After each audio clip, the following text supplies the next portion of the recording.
Bonjour à toutes, bonjour à tous, bienvenue dans cette nouvelle vidéo d'avant-match, 28e journée de Ligue 2 entre Le Havre et l'AS Saint-Etienne. C'est tout simplement un déplacement chez le leader, le dernier match d'ailleurs avant la trêve internationale parce que je le rappelle, des joueurs vont partir en sélection et il y en a qui vont partir du côté de Saint-Etienne puisque notamment Seydou Sow a été sélectionné avec la Guinée, Benjamin Boutchouari va connaître sa première sélection avec le Maroc.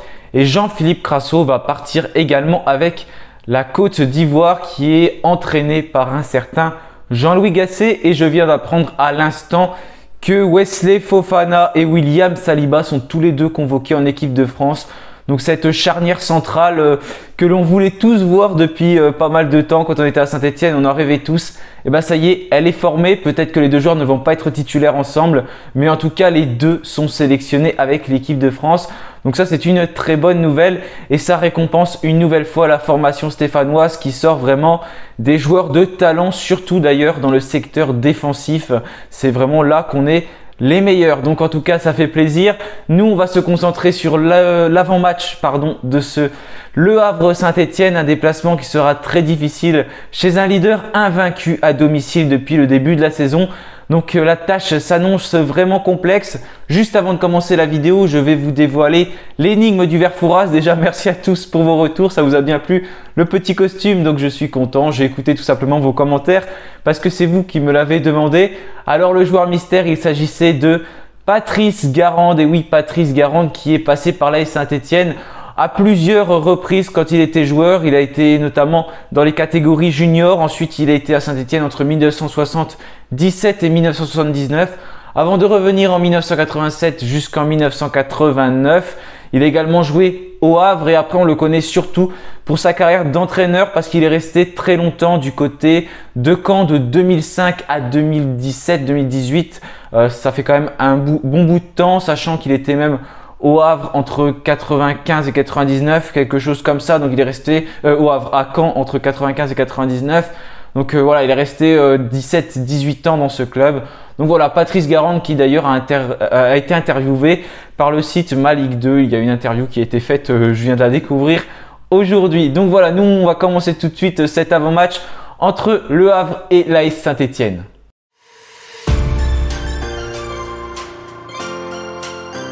Alors j'ai attendu que Laurent Batles se présente en conférence de presse avant de tourner cette vidéo. Il a fait le point sur l'état des troupes comme à son habitude. Bonne nouvelle pour Saint-Etienne, il ne devrait pas forcément y avoir beaucoup d'absents pour cette rencontre. Bien sûr, Gaëtan Charbonnier n'est pas là. Boubacar Fall également, lui qui s'est fait opérer d'un genou. Il s'est blessé à l'entraînement malheureusement. C'est la fin de la saison pour le jeune gardien stéphanois qui donc ne pourra même plus jouer avec la réserve. Lui qui était second gardien de l'effectif de Saint-Etienne depuis quelques semaines. Mathieu Drière avait fait son retour dans le groupe. On pourra imaginer donc qu'il soit de nouveau présent aux côtés de Gauthier Larsonneur. Je ne sais pas si Green s'est remis de sa blessure, mais il s'était blessé avec la réserve il y a également quelques semaines. Donc voilà pour malheureusement Boubacar Fall. Ensuite, on a Aymen Mouefek qui est toujours en réathlétisation. Il a retouché le ballon, donc ça c'est une bonne nouvelle. Et le coach stéphanois a précisé qu'il devrait revenir à l'entraînement avec le groupe collectif la semaine prochaine. Donc on pourrait peut-être le voir lors de la reprise contre Niort le 1er avril. D'ailleurs, on a déjà un absent qui est sûr pour cette rencontre. C'est Thomas Monconduit qui a reçu 3 cartons jaunes plutôt en 4 matchs. Donc il est suspendu malheureusement automatiquement pour cette rencontre. Sinon, on a également Mathieu Cafaro. C'est pas une absence, c'est surtout juste une incertitude. Mais bon, il était présent en conférence de presse. Et généralement, quand un joueur est présent en conférence de presse, il est titulaire, comme c'était le cas de Lamine Fomba. Mais c'est juste que Mathieu Cafaro souffre d'un torticolis depuis hier. Il ne s'est pas entraîné donc ce jeudi. Il va peut-être s'entraîner ce vendredi. Et après, il y aura la décision qui sera prise pour Mathieu Cafaro. Donc voilà, juste pour le point sur les absents du côté de Saint-Etienne. Il n'y a pas grand monde. Du côté du Havre, il y a encore moins de monde pour l'instant, en tout cas de ce que j'ai vu. Seul Gauthier Loris devrait être absent. Donc ça, c'est un défenseur donc du Havre qui n'est plus là depuis le 31 janvier, touché au niveau d'un mollet ou d'une cuisse. Du coup, voilà, il y a eu un IRM de passé. Pour l'instant, ça ne s'améliore pas alors qu'il ne devait pas être absent longtemps de ce que j'avais vu. Et c'est un des joueurs les plus décisifs de cette équipe malgré son poste de défenseur central gauche. puisqu'il a délivré 3 passes décisives depuis le début de la saison et 3 passes décisives au Havre.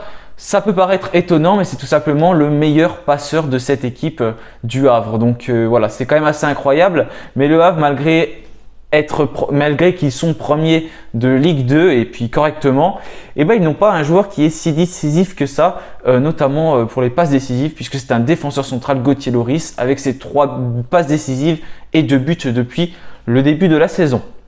Donc justement, si on aborde cette équipe du Havre, ils vont être très difficiles à battre, on le sait tous, c'est le leader du championnat qui compte 9 points d'avance sur le deuxième. Les Girondins de Bordeaux, depuis le début de la saison, ils sont quasiment invaincus. Nous, on est contents avec notre série de 6 matchs sans défaite, mais le Havre, c'est une série énorme de 25 matchs sans défaite. Oui, 25 matchs sans défaite. La seule défaite, c'était du côté de Valenciennes, il y a de cela beaucoup de journées, puisque c'était lors de la deuxième journée. Ils avaient perdu 1-0 par une équipe donc qui comptait un gardien que l'on connaît très bien, puisque c'était Gauthier Larseneur à cette époque-là, qui était le gardien de Valenciennes. Il n'avait pas été énormément sollicité durant cette rencontre, mais Valenciennes qui avait réussi à se créer une occasion en début de match et à ouvrir le score. Après, ça avait été plus compliqué pour eux, mais ils avaient tenu bon jusqu'à la fin du match. Et c'est pour le moment la seule équipe donc qui a battu le Havre. Le Havre qui est une des meilleures attaques du championnat avec 37 buts, c'est derrière nous avec 39. Mais c'est une équipe qui a du mal à marquer des buts pour autant avec le même joueur, puisque le meilleur buteur du club, c'est tout simplement Quentin Cornette qui depuis le début de la saison a inscrit seulement 6 petits buts, donc ce n'est pas beaucoup. Pour comparer, Jean-Philippe Crasso, on a inscrit 13 depuis le début de la saison et le meilleur buteur du championnat, c'est Miko Tadze, donc l'avant-centre de Metz, qui a d'ailleurs été très dangereux lors de la rencontre de lundi entre Metz et Le Havre, et lui il est à 14 buts. Donc voilà pour Le Havre, c'est une équipe qui mise beaucoup sur la possession, c'est celle qui a le plus la possession depuis le début de la saison avec 56%, celle qui réalise également le plus de passes, et c'est la meilleure défense du championnat par contre avec seulement 12 buts encaissés, donc c'est vraiment très très faible. Ils n'ont pas l'habitude de prendre des buts comme on le voit, ça fait même pas un but tous les 2 matchs, donc voilà, ça va pas être évident de leur en mettre beaucoup si on arrive à en mettre un. Mais en tout cas, voilà pour cette équipe de Havre qui peut s'appuyer sur son aspect défensif pour être vraiment très très bonne, et ils ont un peu plus de mal à marquer des buts ces derniers temps. Regardez les derniers matchs, mais malgré tout, ils en encaissent très peu, donc ils s'en sortent. Cependant, contre Le Havre, ils n'ont pas sorti un gros match. Leur entraîneur Lucas Eisner qui n'était pas forcément satisfait, notamment de la première mi-temps. Ils ont réussi à égaliser juste au retour des vestiaires après 20 secondes de jeu, mais en première mi-temps ça avait été compliqué. Si Metz en avait marqué plus, ça n'aurait pas été étonnant non plus. Donc voilà pour cette équipe du Havre. On va pas se souvenir du match aller parce que c'est pas un bon souvenir avec ce 6-0. Voilà, on peut pas forcément analyser la rencontre comme l'a dit Laurent Batles, avec les 3 cartons rouges qu'on a reçus, même 4 en comptant Emmanuel Dacosta qui d'ailleurs devrait revenir pour cette rencontre, lui qui était suspendu contre Amiens. Donc c'est pas facile d'analyser ce genre de match. Et sinon, la dernière fois qu'on les avait rencontrés avant, ça remonte à l'époque, c'était le 13 mai 2009. C'est la dernière fois qu'on s'est déplacé chez eux puisqu'ils étaient en Ligue 1 à cette époque-là, et d'ailleurs ils sont descendus à l'issue de cette saison-là et ne sont jamais remontés en Ligue 1. Donc durant la décennie 2010 à 2023, du coup c'est plus une décennie, mais de 2010 à 2023, le Havre n'a pas connu la Ligue 1. Donc voilà pour ce club historique quand même du football français, hein, un des premiers clubs qui a été créé d'ailleurs en France. Et voilà, ça fait 13 ans, on avait gagné 4-2 chez eux à l'époque. Je viens de regarder le résumé de la rencontre. Il y avait eu un but d'Ilan, un but de Kevin Miralas, également de Mustapha Bayalsal et Emmanuel Rivière qui était entré en jeu dans les dernières minutes et qui avait marqué. Je me souviens pas forcément de cette rencontre parce que j'étais quand même assez jeune. Je l'avais juste écouté à la radio, je pense, mais voilà, en tout cas, on avait, de ce que j'ai vu dans les commentaires, en tout cas, on encaissait beaucoup de buts à cette époque-là. De la tête, on en avait encaissé un sur corner. Ça faisait plus de 20 buts qu'on encaissait de la tête dans la saison. On était en fin de saison, mais c'était beaucoup. On avait déjà du mal sur les coups de pied arrêtés défensifs, sur les corners. Et on avait marqué un but de la tête de Mustapha Bayalsal, donc sur corner également. Donc voilà pour cette équipe du Havre qui joue en 4-3-3 tout simplement depuis le début de la saison. Il ne devrait pas y avoir de surprise avec un 4-3-3 qui sera sans doute aligné. Donc voilà pour le Havre. Nous concernant, on reste toujours sur cette belle série de 6 matchs sans défaite. C'est vrai, on n'a pas gagné depuis 2 matchs, mais c'était une équipe bordelaise que l'on a quand même bien bougé, notamment en première mi-temps, comme l'équipe d'Amiens qu'on a bien bougé en première mi-temps. Malheureusement, à chaque fois, on a concédé l'ouverture du score, mais on a réussi à revenir, à faire preuve de mental pour tout simplement repartir de l'avant avec un Gauthier Larsonneur qui était bon et décisif à chaque fois. Donc ça, c'est une bonne nouvelle pour nous. On a besoin d'être décisif dans ces matchs-là et j'espère que ça va être encore le cas de Gauthier Larsonneur. C'est sûr que ça ne va pas être un match facile au Havre, mais c'est pas l'équipe qui est la plus flamboyante en ce moment. Je trouve pas qu'ils ont un jeu exceptionnel. Ils ont galéré contre Metz, ils ont pas forcément galéré. Ils ont galéré aussi contre Grenoble, contre Niort, voilà, même contre ces équipes-là, ils n'ont pas forcément réussi à se détacher et à gagner très franchement les matchs. Donc c'est une équipe qui est prenable. Attention, ils n'ont pas perdu depuis le début de la saison à domicile. Et puis même quasiment pas depuis le début de la saison. Donc ce serait vraiment un exploit tout simplement de les battre en cas de défaite. J'ai envie de dire, c'est pas non plus c'est pas non plus catastrophique pour Saint-Etienne parce que c'est un peu du bonus de battre le Havre, hein. Il n'y a pas beaucoup d'équipes qui l'ont fait, il n'y en a même presque aucune. Donc si on les bat, c'est du bonus. Aller chercher un point du match nul là-bas, ce serait vraiment déjà très beau. Mais cependant, il faut pas y aller en se disant bon, tant pis, c'est le Havre. C'est un match bonus, on s'en fiche. Il faut quand même mettre les arguments et essayer d'aller les battre parce qu'on sait jamais, ça peut le faire. Il y aura énormément de personnes dans leur stade, il sera plein. Ils devraient battre le record d'affluence qu'ils ont fait contre Bordeaux.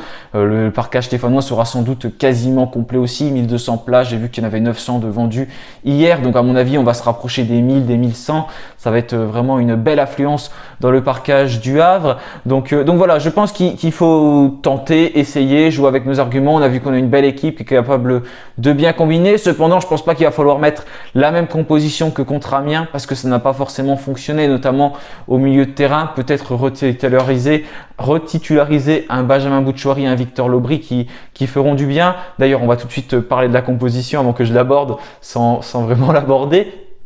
Donc, je reste sur un 1-3-5-2. Je vais pas être très original. Je pense pas qu'il faut beaucoup changer. Personnellement, j'ai mis le 3-5-2 parce que c'est ce que Laurent Batles va faire, mais je serais parti sur une défense à 4 contre ce genre d'équipe. Pour moi, il faut mieux savoir défendre à 4 parce que c'est une équipe qui a la possession du ballon, qui joue très bien. Ils sont leaders, incontestables. Et je pense que c'est mieux de défendre à 4, mais à mon avis, Batles va mettre un 3-5-2. Donc c'est pour ça que j'ai mis ça. Gauthier Larsonneur au cage, Denis Sapia donc dans cette défense aux côtés d'Anthony Briançon et Léo Petro. Petite surprise, Mathieu Cafaro, on ne sait pas s'il va être là, mais comme j'ai dit en conférence de presse, généralement ils sont titulaires, mais bon, avec son torticolis, je suis pas très sûr. Du coup, je fais sortir Seydou Sow. C'est pas forcément que je le punis pour le faire sortir, mais je sais pas trop qui faire sortir d'autres, à moins que Seydou Sow soit défenseur central et Denis Sapia soit sur le banc. Il y a plusieurs choix qui peuvent s'opérer pour Laurent Batles, mais je trouverais cruel de faire sortir Apia parce qu'il est discret, mais c'est vrai quand même qu'il est important dans l'équipe de Saint-Etienne et notamment quand il est, je trouve, dans cette défense à 3. Du coup, je peux pas faire sortir Léo Petro parce que c'est un axe gauche et c'est le seul gaucher. Anthony Briançon, c'est le capitaine, il faut le laisser. C'est pour ça que j'ai mis du coup Seydou Sow sur le banc et Mathieu Cafaro titulaire sur le côté droit. Et ensuite, retour au milieu de terrain de Benjamin Bouchouari, Thomas Monconduit et Victor Lobry. Sur le côté, Nils Nkunku qui est tout simplement ultra décisif de ces derniers temps et Ibrahim Awadji et Jean-Philippe Crasso en pointe de l'attaque. J'espère que Crasso va se réveiller, qu'il va être meilleur que lors de ses 2 dernières prestations qui n'étaient pas forcément très bonnes, mais qu'il va lâcher son ballon plus tôt et jouer plus avec ses partenaires parce que dans ce genre de match, on en a vraiment besoin et si on veut faire des différences, on sait qu'on a besoin d'un grand Crasso et j'espère que ce sera le cas. Donc en tout cas, voilà pour cet avant-match. On va peut-être être un peu les arbitres de cette suite de championnat, même si le Havre peut paraître l'équipe qui va être championne de Ligue 2. Mais ils ont 9 points d'avance. Si jamais ils perdent et que Bordeaux gagne, ils n'ont plus que 6 points d'avance. Donc tout peut être relancé. On ne sait jamais.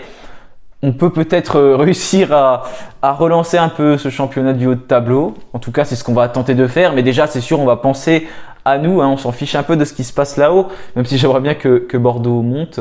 Mais en tout cas, il faut faire ça pour nous. Il faut jouer avec nos armes. Et on peut aller chercher un résultat. Il faut pas partir défaitiste face au Havre, même s'ils sont très forts et qui n'ont presque pas perdu, seulement un match. Donc je pense qu'il faut y aller avec nos armes et on a de quoi faire. On a une bonne équipe, on est sur 6 matchs consécutifs sans perdre. On propose de belles choses, on a des belles phases de jeu. Il faut juste qu'on règle les coups de pied arrêtés parce que ça pourrait être un atout très important sur ce match. Et après, voilà, il n'y a pas de raison. On peut le faire. D'autres équipes moins fortes que nous ont presque pu le faire. Donc j'y crois. En tout cas, on va suivre ce match attentivement. À 15 h sur Beansport, retour donc sur Beansport. On va encore ouvrir ce championnat. Et voilà, donc merci à tous d'avoir suivi cette vidéo. N'hésitez pas à vous abonner si vous ne l'êtes pas encore. Merci à tous, on se rapproche des 2000 abonnés, c'est tout simplement énorme. Et on se retrouvera nous pour le débrief de la rencontre ce samedi soir. En attendant, je vous souhaite une bonne fin de semaine, un bon week-end, tout dépend quand vous regardez cette vidéo. Et bien sûr, allez les Verts, salut à tous.